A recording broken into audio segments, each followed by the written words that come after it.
اللہ اللہ۔ حضرت عبداللہ بن عمر رضی اللہ عنہما سے روایت ہے کہ انہوں نے کہا، جب مسلمان مدینے آئے تو اکٹھے ہو جاتے اور نمازوں کے اوقات کا انتظار کرتے، کوئی اس کا اعلان نہیں کرتا تھا۔ ایک دن انہوں نے اس کے بارے میں گفتگو کی تو بعض نے کہا، عیسائیوں کے گھنٹے کی مانند 1 گھنٹہ لے لو، اور بعض نے کہا، یہود کے قرنہ جیسا قرنہ۔ البتہ حضرت عمر رضی اللہ عنہ نے کہا، تم ایک آدمی ہی کو کیوں نہیں بھیج دیتے جو نماز کا اعلان کرے؟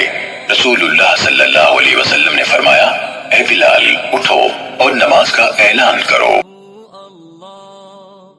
حضرت ابن عمر رضی اللہ عنہما سے روایت ہے، انہوں نے کہا، رسول اللہ صلی اللہ علیہ وسلم کے 2 مؤذن تھے، بلال اور نابینا ابن ام مکتوم رضی اللہ عنہ۔ حضرت ابو سعید خدری رضی اللہ عنہ سے روایت ہے کہ رسول اللہ صلی اللہ علیہ وسلم نے فرمایا، جب تم اذان سنو تو جو مؤذن کہتا ہے اسی کی طرح کہو۔